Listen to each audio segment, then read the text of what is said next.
안녕하세요. 찾아가는 복지정보입니다.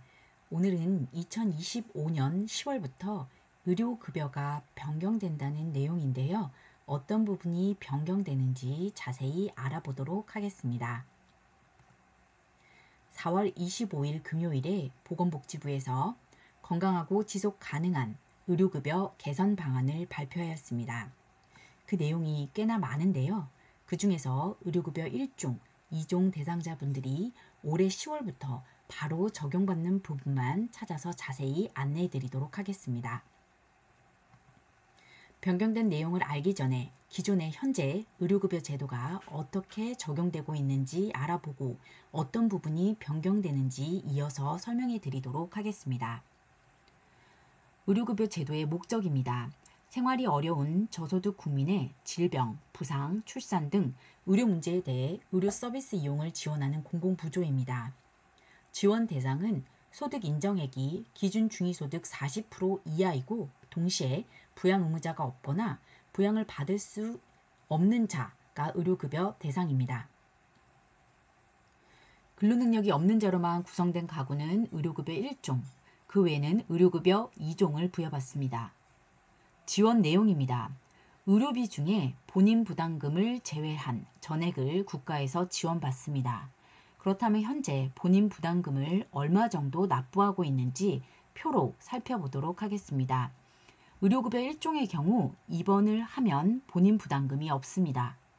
외래 진료 시 1차 의원은 1,000원, 2차 병원은 1,500원, 3차 종합병원 이용 시 2,000원, 약국은 500원의 본인 부담금이 발생합니다.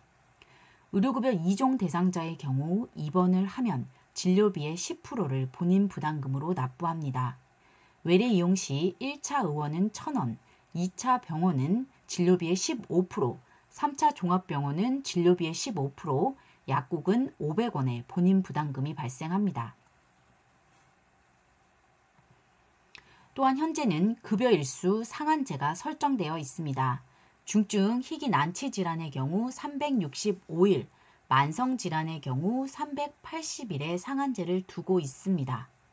이 일수를 넘겨서 병원을 이용할 시에는 연장 승인을 받아야 합니다.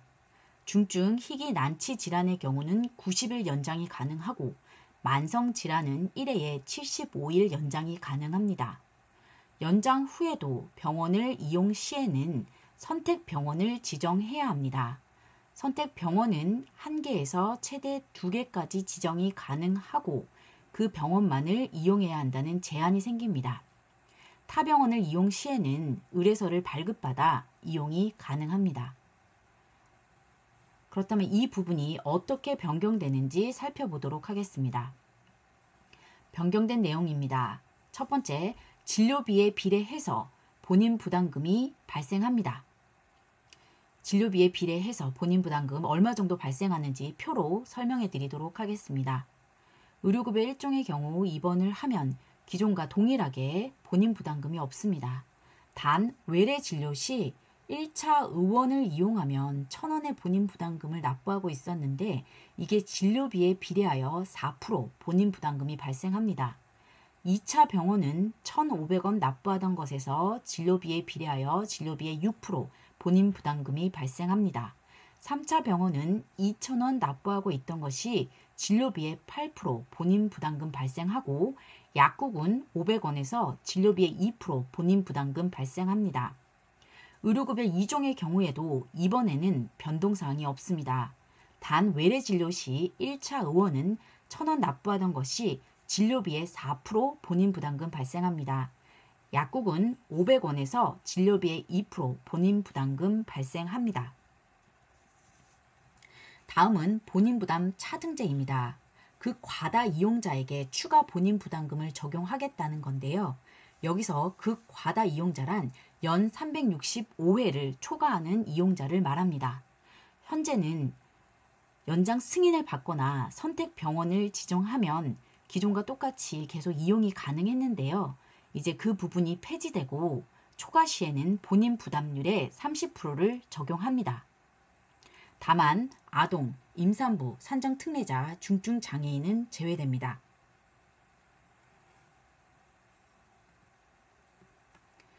어, 앞에서 말씀드린 것과 같이 진료비와 비례하여 본인 부담금이 상승할 경우 병원비에 이제 부담이 생길 수가 있는데요. 그래서 보호체계도 함께 발표했습니다. 그 보호 방안에 대해서 살펴보도록 하겠습니다. 건강생활 유지비를 2배 인상하겠다고 발표했는데요. 건강생활 유지비라는 것은 일종 수급권자가 본인 부담금을 납부할 때 사용할 수 있도록 매월 6,000원씩 지원하는 제도입니다. 건강생활 유지비는 가상 계좌에 매월 지급받고 본인 부담금을 낼 때 건강생활 유지비가 선차감됩니다. 금액이 남을 경우에는 잔액을 현금으로 연말에 돌려주고 있습니다. 이 본인 부담금이 월 6,000원에서 월 12,000원으로 상승하여 지급하겠다고 했습니다. 또한 탄력적 사용이 가능하도록 잔액이 남을 경우 2월 다음 달에 사용 가능하게 하고요. 스스로 건강관리를 할 수 있도록 잔액을 환급하는 제도를 유지하겠다고 발표했습니다.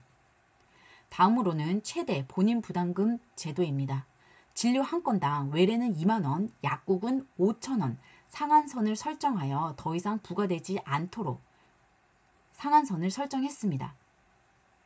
또한 본인 부담 보상 상한제를 적용해서 월 의료비가 외래 이용, 입원, 약국 모두 포함하여 2만원 초과 시에는 초과 금액 50%를 환급하고 5만원 초과 시에는 전액 환급하도록 했습니다. 표를 통해 살펴보도록 하겠습니다. 이제 의료비가 진료비에 비례해서 부과하도록 하였기 때문에 예전에는 발생하지 않던 의료비가 부과되어 부담을 느낄 수가 있습니다. 그래서 이렇게 보호장치를 함께 발표했습니다. 그 1단계로 말씀드렸듯이 건강생활 유지비가 6,000원에서 12,000원으로 인상되고 최대 본인 부담금 상한제를 적용하여 한 건당 2만원이 넘지 않고 약국 같은 경우는 한 건당 5,000원이 넘지 않도록 설정했습니다. 마지막으로 3단계는 이렇게 설정에도 불구하고 의료비가 과다하게 발생할 경우 월 2만원을 초과하면 초과분의 50%를 환급하고 월 5만원이 초과할 시에는 초과분의 100%를 환급하겠다는 제도입니다. 그렇다면 적용 시기, 언제부터 이렇게 바뀐 의료급여가 적용되는지 알아보아야 하는데요. 올 10월부터 적용되는 것이 많습니다. 첫 번째, 연장 승인 및 선택 의료급여기간 폐지입니다. 올해 10월부터는 급여 일수가 초과되더라도 연장 승인을 하실 필요가 없습니다. 기존의 선택병원 대상자들도 10월부터는 다른 수급자와 동일하게 의료기관을 이용하고 본인 부담금을 납부하게 됩니다. 여기 이용 비례 본인 부담제도 10월부터 적용합니다. 이게 아까 말씀드린 진료비의 4%, 6%, 8% 본인 부담제 10월부터 바로 적용합니다. 그 과다 이용자 365일 이상 초과로 이용하는 경우에는 본인 부담 차등제 30% 부과하겠다고 했는데 이거는 내년부터 적용 예정입니다. 건강생활 유지비 인상, 최대 본인 부담금 신설, 본인 부담 보상 상한제 제도 모두 10월부터 바로 적용됩니다.